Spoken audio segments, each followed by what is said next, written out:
100도까지 올라가면 탈 텐데 39도까지만 올리시기를 부탁드립니다. 흔히 교육 장학 사업을 이렇게 할 때 우리가 미래를 위해서 투자한다 이제 이런 이야기를 많이 합니다. 투자한다. 근데 이게 썩 그렇게 좋은 말 같지는 않아요. 왜냐하면 투자한 거에는 뭐가 있어야 되죠? 네, 만약 결과가 있어야 되니까. 그래서 이 용어가 썩 그렇게 잘 어울리지 않다 이제 이런 생각을 하게 됩니다. 이 투자의 관점으로만 접근할 때 이 사역의 본질이 되는 그 따뜻한 온도, 그 생명력을 우리가 좀 놓치지 않나 이제 이런 생각을 하게 되는 거죠. 진정한 장학 사역은 그저 이렇게 돈이 이렇게 흘러가는 것이 아니라 한 사람의 가슴에 있는 따뜻한 온도가 좀 차가운 사람에게 전해지고 또 그 사람의 가슴의 온도가 좀 따뜻해져서 다른 이들에게까지 이렇게 전해지는 것, 이것이 뜨거운 어떤 그 장학 사업의 본래의 어떤 모습이어야 하지 않는가 그런 생각을 하게 됩니다. 이 이야기를 하기 위해서 1950년대 한 가난한 진료실 풍경을 좀 떠올려 보셨으면 좋겠어요. 한 의사의 일화인데 참 큰 울림을 주는 이야기입니다. 이 전쟁의 상흔이 다 가시지 않은 시절 이 병원을 찾은 환자들은 굶주림과 질병보다 더 무서운 차가운 현실에 몸을 떨었어요. 그때 젊은 의사는 환자의 가슴에 자기가 청진기를 갖다 댈 때 그들이 막 소스라치게 놀라는 거를 몇 번을 경험을 한 거죠.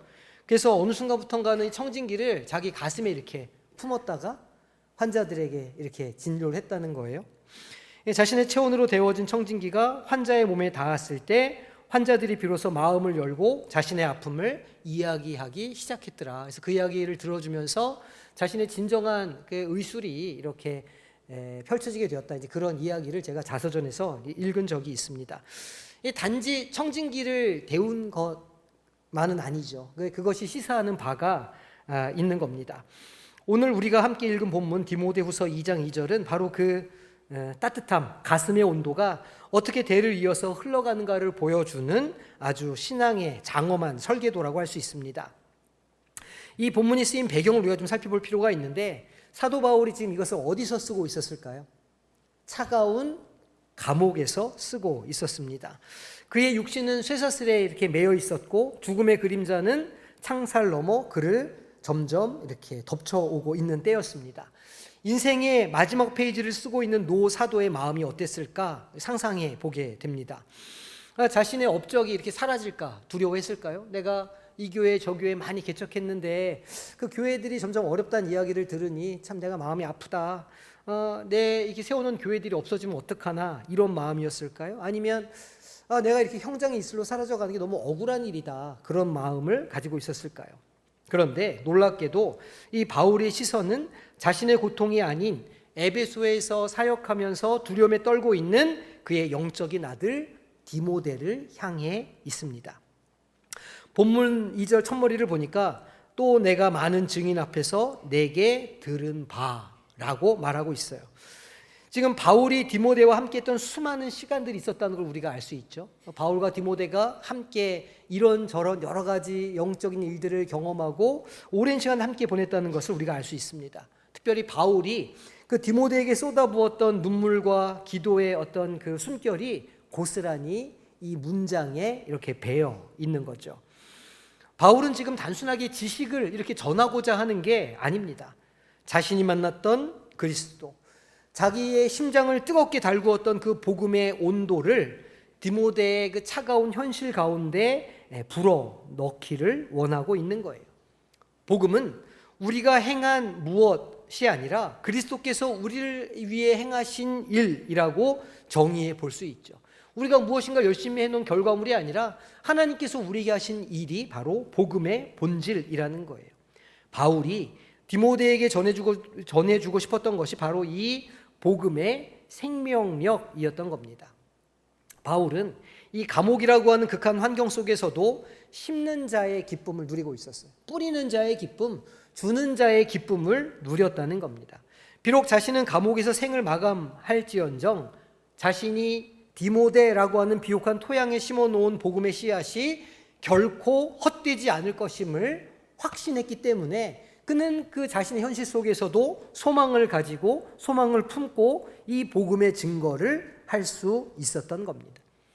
이 바울의 모습이 참된 신앙의 선배로, 먼저 된 자로, 먼저 복음을 누리는 자가 보여줄 수 있는 어떤 그런 사랑의 모습이라 할 수 있습니다. 바울은 디모데에게 이렇게 명령합니다. 또 내가 많은 증인 앞에서 내게 들은 바를 충성된 사람들에게 부탁하라 말합니다. 전하라, 말해라, 명령해라 이런 게 아니에요. 부탁하라라는 말의 본래 의미는 소중한 보물을 안전한 곳에 이렇게 맡겨두다, 그런 의미가 여기에 담겨 있습니다. 바울은 복음을 자신의 소유물로 여기지 않았습니다. 그는 자신이 잠시 맡았던 이 위대한 보물을 다음 세대의 가슴이라고 하는 안전한 금고에 지금 옮겨 담으려고 하고 있는 중이에요. 실은 이것이 오늘 헌신 예배를 드리는 우리 장학위원회의 존재 이유이기도 하죠. 이 장학헌금, 장학금은 단순하게 학생들의 통장에 찍히는 숫자로 그렇게 전락해서는 안 되는 거죠. 이것은 우리 부모님 세대가, 기성세대가 만난 하나님, 우리를 살리셨던, 우리를 살게 했던 그 은혜의 그 뜨거움, 그 열정을 다음 세대에게 전달하는 따뜻한 청진기가 되어야 하지 않겠는가, 그렇게 생각합니다. 우리 아이들이 세상의 차가운 경쟁, 또 불확실한 미래 앞에서 이렇게 움츠러들 때, 야, 기운 내라. 교회가 너를 품고 있어. 교회가 네가 기댈 수 있는 곳이 되어줄게. 성도들의 기도가 너의 등 뒤에 있다 라고 하는 공동체의 그 뜨거운 마음을 느끼게 해주는 것, 이것이 장학사역의 진정한 목적이 되어야 한다는 거예요. 그 바울의 숨결이, 바울의 따뜻한 마음이 디모데에게 전달되었을 때 겁이 많고 유약했던 청년 디모데는 한 시대를 감당하는 지도자로 에베소 교회에 세워질 수 있었다는 겁니다. 이 바울이 누렸던 그 주는 자의 기쁨은 이제 디모데를 거쳐서 또 다른 사람들에게로 흘러갈 준비가 된 것이죠. 오늘 우리는 이 거룩한 이 사역, 그러니까 이 따뜻함을 옮겨주는 전수의 역사가 시작되는 그런 현장에 서 있는 겁니다. 우리 교회 성광장학회가 단순히 재정을 집행하는 그런 기구가 아니라 그런 우리들의 뜨거운 마음을, 뜨거운 가슴을 디모데에게 전해주는 생명의 통로, 우리 다음 이 디모데들에게 전해주는 생명의 통로가 되어야 하겠다는 것을 오늘 우리가 말씀을 통해서 보기를 원합니다. 우리가 먼저 받은 사랑의 온기를 우리가 가슴에 품고, 그리고 우리 아이들의 차가운 현실을 우리가 이렇게 따뜻하게 되파줄 때 비로소 하나님 나라의 숲은 우리 가운데에서 울창하게 자라나기 시작할 것이기 때문이죠. 바울의 심장은 뜨거웠고 그의 손은 움켜쥐기보다는 내어주는 데 익숙했습니다. 그런데 시선을 돌려서 오늘 우리가 발을 딛고 서 있는 현실을 우리가 보면 좋겠습니다. 바울의 그 뜨거운 숨결이 우리에게 도착하기까지 왜 우리의 손길은 때로 주저하며 우리의 가슴은 차갑게 식어 있을까 질문해 봐야 하는 거예요. 우리가 살아가고 있는 시대는 효율이라고 하는 거대한 신을 숭배하는 사회입니다. 신속성, 효율성 이런 거를 따진다는 거죠. 모든 행위에는 반드시 눈에 보이는 결과가 따라오기를 기대합니다. 그리고 그 결과가 수치로 증명되어야 한다고 믿죠. 근데 이러한 논리가 교회 안의 사역에서도 소리 없이 침투해 들어와 있다는 게 문제입니다. 다음 세대 사역을 향한 우리의 시선도 예외는 아닌 것 같아요. 우리가 이만큼의 재정을 지원해주면 과연 그 아이들이 얼마나 우리 교회에 남아있게 될 거야? 라고 우리는 결과를 물어봅니다. 끊임없이 투자 대비 효율을 계산하는 거예요. 그런데 교육과 사람을 키우는 일은 공장의 공정처럼 투입과 산출이 즉각적으로 일어나는 영역이 아니죠. 마치 밑빠진 독에 물을 붓는 것과 비슷한 일이에요. 그래서 우리는 이런 갈등에 직면하게 되는 겁니다. 즉각적인 열매를 원하는 우리의 어떤 조급한 마음, 그리고 보이지 않는 미래를 향한 어떤 긴 호흡으로 기다려야 하는 이 사역 사이에 갈등이 생기는 겁니다. 그런데 더 깊은 갈등은 우리 내면에 있는 불안에 기인한다고 할 수 있어요. 그러니까 우리가 이 다음 세대를 걱정하고 하는 그 불안의 기원은 사실은 우리 자신에 대한 거라는 말입니다. 나 자신과의 어떤 그런 두려움이 무엇인가를 물어보아야 하죠. 내가 나중에 늙어서 노후가 되면 누가 나를 먹여 살리지? 내 자녀의 사교육비도 벅찬데 이름도 모르는 학생들을 위해서 내가 회비를 내는 것이 이게 합리적인 일인가? 이제 이렇게 우리가 질문해 볼 수 있죠. 이 질문의 밑바닥에는 결핍에 대한 두려움이 자리 잡고 있는 거예요. 세상은 끊임없이 우리에게 속삭입니다. 창고에 더 많이 채워놓아야, 창고에 무엇인가를 더 많이 재놔야 안심할 수 있다. 그 손에 무엇인가를 많이 쥐고 있어야 미래가 보장된다. 그것이 정체성이다. 이제 이렇게 세상이 우리에게 요구합니다. 그렇기 때문에 우리는 심는 기쁨보다 쌓아두는 안도감에 점차 중독되어 간다는 거예요. 돈을 단순히 경제적인 교환 가치를 가진 물질이 아니라 우리의 마음을 지배하려고 하는 우상으로 만들어 간다는 거죠. 우리가 다음 세대를 위해서 주머니를 여는 것은 그렇게 주머니를 열 때 망설이는 진짜 이유는 경제적인 능력이 부족해서가 아닌 겁니다. 이 재물이 우리 삶의 주인이 되어서 하나님이 우리의 미래를 책임지신다는 사실을 믿지 못하도록 방해하기 때문이죠. 그런데 이 재물이 주는 안도감은 가짜라는 거예요. 그것은 우리를 더 깊은 고립과 불안으로 몰아넣을 뿐이죠. 내가 내 것을 지키려고 하면 할수록 우리는 이 바울이 누렸던 그 거룩한 비움의 기쁨으로부터 멀어지게 된다는 겁니다. 장학회 회원으로 모여서 우리가 회원으로 가입을 하고 매달 일정액을 주님 앞에 드리는 행위는 그래서 단순한 자선으로 끝나서는 안 되는 겁니다. 이것은 우리 내면의 우상과 싸우는 영적 전쟁이기도 한 거예요. 하나님, 내 인생의 주인은 내가 쌓아둔 숫자가 아니라 하나님이십니다 라고 하는 신앙 고백의 연장선상에 있는 것이기도 합니다. 우리가 내 것이다, 나의 것이다 라고 하는 이 울타리를 허물지 못한다면 우리 교회의 신앙의 이야기는 단절되고 아마 흐지부지 사라지고 말게 될 겁니다. 우리 세대가, 성인 세대, 부모 세대가 우리만의 안전을 도모하며 성을 쌓을 때 그 성벽 아래 다음 세대는 고립된 채 신음할 수도 있다는 것이죠.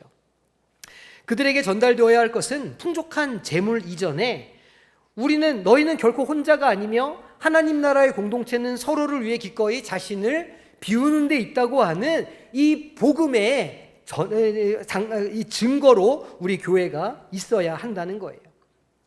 우리는 여유가 생기면 돕겠다 이렇게 생각하고 그렇게 말하기도 합니다. 하지만 복음은 그렇게 말하지 않죠. 여유가 있어서 주는 것이 아니라 주는 것을 통해서 비로소 우리가 물질의 노예가 아님을 확인하며 참된 자유와 부요함을 맛보게 되는 것입니다. 이 장학 사역을 하며 또 우리가 때로는 두려움에 빠지고 때로는 회의감에 빠지는 이유는 그 불안이 사실은 우리가 하나님보다 세상을 더 신뢰하고 있기 때문이 아닌가라는 증거가 될 수도 있다는 겁니다. 장학 헌신 예배를 드리는 오늘 우리는 우리 마음의 온도를 한번 정직하게 측정해 볼 필요가 있습니다. 혹시 우리의 마음의 청진기는 차가운 금속인 채로 아이들의 가슴에 닿으려고 하는 것은 아닌가 생각해 봐야 하죠. 효율의 논리, 또 소유에 대한 집착이라고 하는 이 차가운 겉옷을 벗어 던지지 않고서는 바울이 디모데에게 전했던 그 생명의 온기를 우리 아이들에게 전할 수는 없을 거라는 얘기입니다. 내 것이라고 하는 착각에서 벗어나서 하나님의 것을 맡은 청직이라는 정체성을 회복할 때 비로소 이 장학 사역은 어떤 어려운 일이 아닌 고귀한 영광스러운 일로 그렇게 승화가 될 것입니다. 우리 안의 갈등을 이 복음의 용광로에 녹여내고 계산기를 내려놓고 우리의 따뜻한 마음을 드러내는 결단이 필요한 때인 것이죠. 내 것을 지키려고 하는 본능과 또 다음 세대를 향한 헌신 사이의 이런 이 긴장감과 갈등 속에서 우리는 다시 이 바울의 음성에 귀를 기울여 보아야 합니다. 바울은 어떻게 그 차가운 감옥에서조차 따뜻한 마음을 유지하고 또 그것을 누군가에게 전해줄 그런 마음을 품을 수 있었을까요? 그것을 감사함으로 어떻게 감당할 수 있었던 것일까요? 그에게 우리가 모르는 어떤 특별한 에너지가 있었던 겁니까? 그렇지 않습니다. 바울이 그렇게 당당하게 자신의 생명을 디모데라고 하는 미래에 맡길 수 있었던 것은 그가 먼저 자신이 누군가에게 맡겨진 사람이라는 것을 알았기 때문인 거예요. 과연 누구에게 맡겨진 것일까요? 자신의 인생이 바로 예수 그리스도, 성육신과 십자가 사건을 통해서 그가 하나님께 받아들여진 그 사건입니다. 예수님은 우리가 받아야 할 심판을 대신 받으셨고 우리가 결코 얻을 수 없는 하나님의 그 의로움을 우리에게 선물로 주셨다는 거예요. 이것이 신앙 전수의 핵심 내용입니다.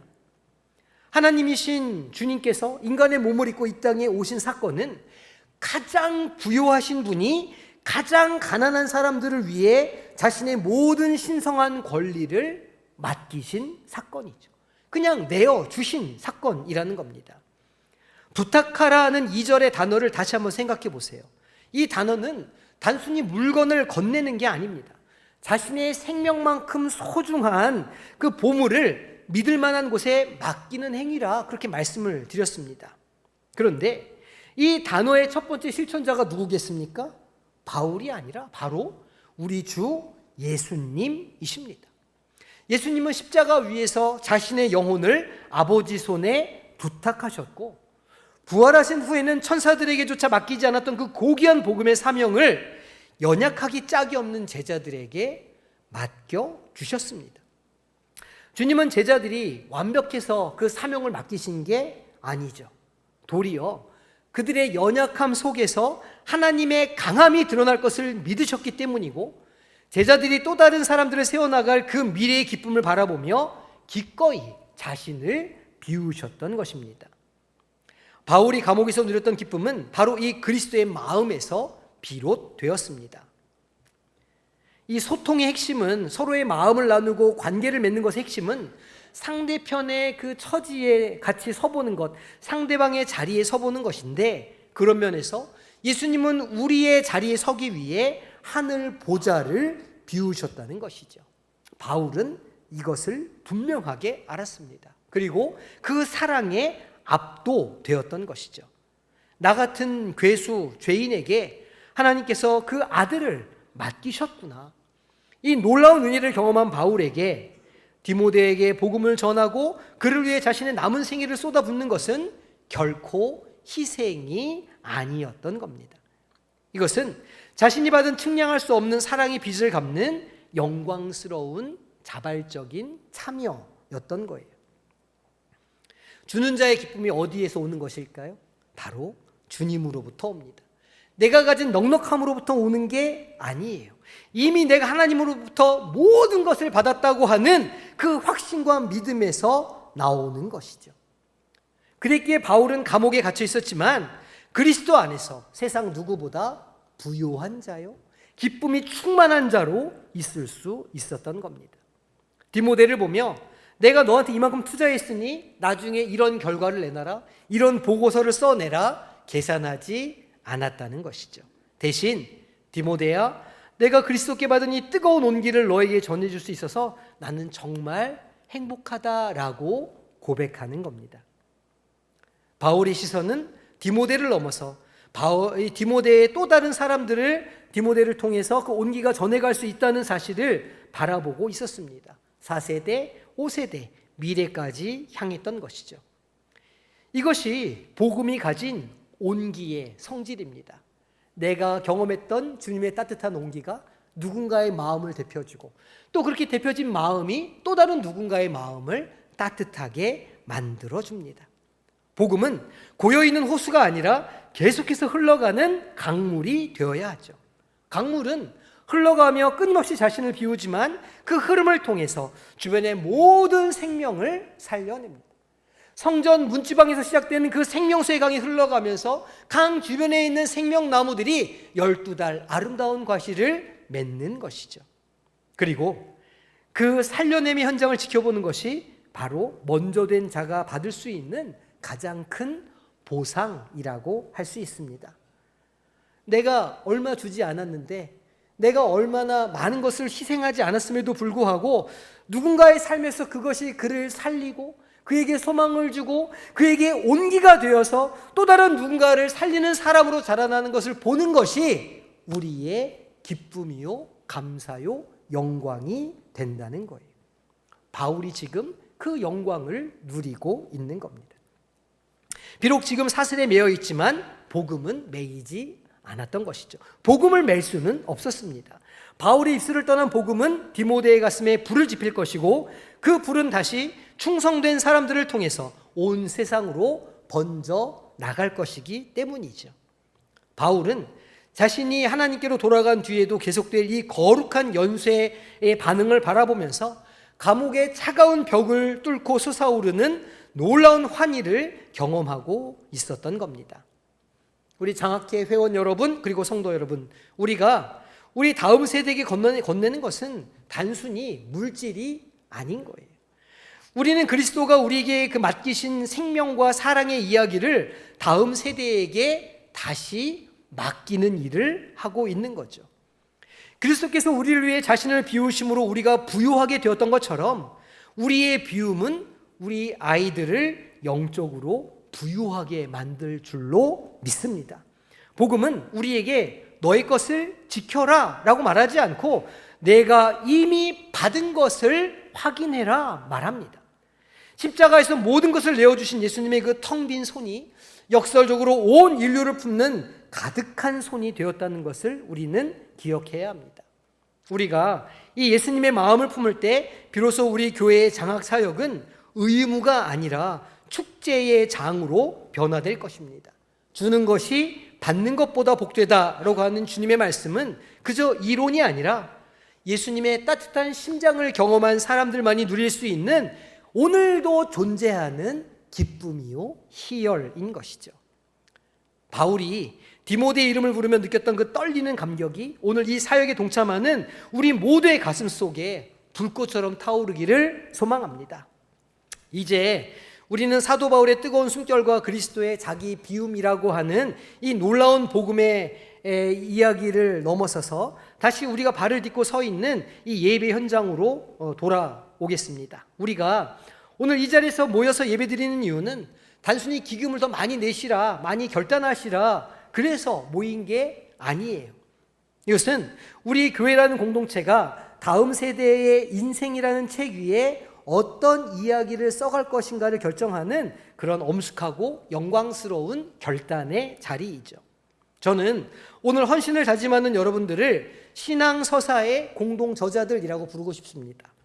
한 아이가 태어나서 신앙 안에서 자라난다는 것은 그 아이의 영혼 속에 하나님이 누구이시며 어떤 분이시며 그리고 나는 누구인가에 대한 큰 이 서사가 기록되는 과정이라고 할 수 있어요. 그런데 그 신앙의 이야기는 아이 혼자 쓰는 독후감이 될 수는 없는 거죠. 혼자서는 그 이야기를 쓸 수가 없는 겁니다. 교회 공동체가, 가정이 함께 펜을 들고 써내려가는 공동 저술의 산물입니다. 그것이 신앙 서사인 거예요. 우리가 결단하고 주님 앞에 드리는 회비와 기도는 우리 아이들이 세상의 거친 파도 속에서 길을 잃으려고 할 때 그들의 손을 붙잡아주는 따뜻한 문장이 될 거예요. 세상은 아이들한테 끊임없이 성취의 이야기를 들려주죠. 이만큼 성취를 내야 가치 있는 사람이야. 너의 존재 증명은 네가 가진 스펙에 달려 있어. 그래서 우리의 자녀들은 끊임없이 그것을 위해서 애쓰고 노력하며 살아갑니다. 그리고 벽에 부딪히고 실망하고 좌절하죠. 나는 도대체 어떤 존재인가? 나는 누구인가? 우리 장학회는 그 아이들에게 은혜의 이야기를 들려주는 통로가 되어야 합니다.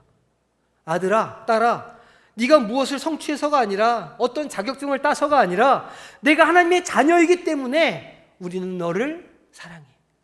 우리는 내가 넘어졌을 때 너를 붙잡아주고 일으켜 세워줄 거야. 너의 뒤에서 너를 응원하고 기도해 줄게. 이것이 우리 장학회가 감당해야 되는 사역의 본질인 거죠. 그리고 아이들이 훗날 성인이 되어서 자신의 삶을 돌아볼 때, 자신의 이야기를 돌아볼 때 그 인생의 결정적인 고비마다 교회에서 나를 위해 기도해 주셨구나.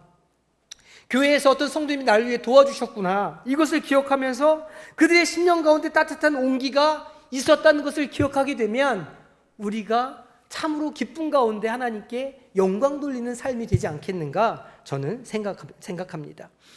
관계의 핵심은 존중과 환대에 있죠. 이 장학 사역은 우리 자녀들을 향한 교회의 가장 구체적인 환대의 모습이 될 겁니다. 우리가 전달하는 장학금은 단순히 물질이 아니라 너는 우리에게 소중한 존재야 라고 하는 메시지를 담은 영적인 봉인이 되어야 합니다. 내가 너를 사랑해. 하나님이 우리를 인쳐주신 것처럼 우리가 너를 사랑한다 라고 하는 증거가 될 수 있도록 말이죠. 복음은 우리를 이기적인 자아로부터 해방해서 타인의 유익을 구하게 합니다. 사랑의 본질이 그렇죠. 우리가 우리 자녀들의 미래를 위해 기꺼이 나의 것을 내어놓을 때 우리 안에 이기심이 녹아내리고 그 자리에 그리스도의 형상이 세워지게 됩니다. 즉 장학사역은 학생들만, 우리 자녀들만 성장시키는 것이 아니라 그것을 주고 있는 우리도 가장 그리스도인답게 성장시키는 은혜의 통로가 되는 것이죠. 청진기를 가슴에 품어서 환자의 두려움을 녹였던 그 젊은 의사는 훗날 거대한 의료재단과 대학교를 세우게 되었습니다. 길일병원 원장 이길여 여사의 이야기입니다. 사람들이 그녀에게 성공의 비결을 물었을 때 이렇게 대답했어요. 내가 의사가 되고 이 길을 걸어온 것은 전쟁통에 죽어간 학우들과 나를 위해 희생했던 이들에게 입은 사랑의 빚을 갚기 위해서입니다 라고 씁니다. 그녀의 위대한 성취 뒤에는 사랑의 채무가 있었던 거예요. 우리도 마찬가지 아닙니까? 우리가 다음 세대를 위해 헌신할 수 있는 이유는 우리 역시 누군가의 그 따뜻한 마음을 먼저 경험했기 때문입니다. 기억해보면 주일학교 선생님이 아니면 교회 전도사님이 목사님이 나를 품어주고 안아주고 나를 위해 눈물을 흘려 기도해 주었던 그 기억이 때로는 우리의 고통의 시간을 넘어가게 하고 오늘 이곳까지 우리를 있게 만드는 원동력이 되었던 것 아닙니까? 우리 모두는 복음의 빚진 자들입니다. 그러기에 장학사역은 시에 우리가 베푸는 자선이 아니에요. 이것은 우리가 받은 그 측량할 수 없는 사랑의 빚을 다음 세대의 가슴에 갚아나가는 채무 이행인 거죠. 우리 사랑하는 성광교회 장학회 회원 여러분, 우리가 심는 씨앗은 결코 헛되지 않을 겁니다. 그저 그들에게 주는 돈 몇 푼으로 끝나지 않을 거예요. 그건 그들의 마음에 소망을 주고 그들의 마음에 사랑이 무엇인지를 알게 하는 영적인 뜨거움이 될 겁니다. 오늘 본문의 바울처럼 그 우리 성도님의 따뜻한 숨결을 우리의 디모데들에게 전해주시기를 소망합니다. 내가 만난 예수님, 내가 나를 붙드신 그 은혜가 이제 내 것이 되기를 원한다. 이 마음으로 매달 그 회비를 내시고 그리고 그것이 흘러가기 위해서 기도하시고 그렇게 할 때 또다시 또 다른 사람을 세우는 디모데로 우리의 자녀들이 그렇게 자라갈 줄로 믿습니다. 이 거룩한 전수의 기쁨, 심는 자의 설렘, 그리고 먼저 된 자만이 누릴 수 있는 압도적인 영광이 오늘 헌신을 다짐하는 우리 모두의 삶 속에 가득하기를 주님의 이름으로 간절히 축원합니다. 기도하겠습니다. 사랑과 은혜가 풍성하신 아버지 하나님, 오늘 우리는 차가운 감옥에서도 다음 세대를 향한 뜨거운 숨결을 멈추지 않았던 사도 바울의 심장을 마주합니다. 또 우리를 살리기 위해 하늘의 영광 보좌를 비우시고 생명을 우리에게 맡겨주신 예수님의 그 압도적인 사랑을 다시 한번 확인합니다. 주님, 우리는 때로 효율이라는 계산기 앞에 서서 다음 세대를 볼 때가 있었습니다. 내 것을 지키려는 불안과 세상의 논리에 갇혀서 정작 하나님께서 우리에게 맡겨주신 가장 고귀한 보물인 아이들의 영혼을 온전히 품지 못했음을 용서하여 주옵소서. 오늘 이 자리에 헌신을 다짐하며 선 장학회 회원들과 온 성도들을 축복합니다. 우리에게 심는 자의 기쁨을 허락하여 주옵소서. 아멘. 주는 자의 복됨을 누리게 하여 주옵소서. 아멘. 이곳에서 자란 우리 교회의 모든 디모데들을 붙들어 주옵소서. 우리의 자녀들이 세상의 가치관에 함몰되지 않게 하시고 오늘 우리가 심은 사랑의 빚을 기억하며 훗날 또 다른 누군가를 세우는 충성된 디모데들로 자랄 수 있도록 주님 역사하여 주시옵소서. 그리하여 우리 교회 신앙 이야기가 대를 이어 끊이지 않고 더 아름다운 이야기로 꽃 피우게 하여 주옵소서. 감사드리며 예수님의 이름으로 간절히 기도하옵나이다. 아멘.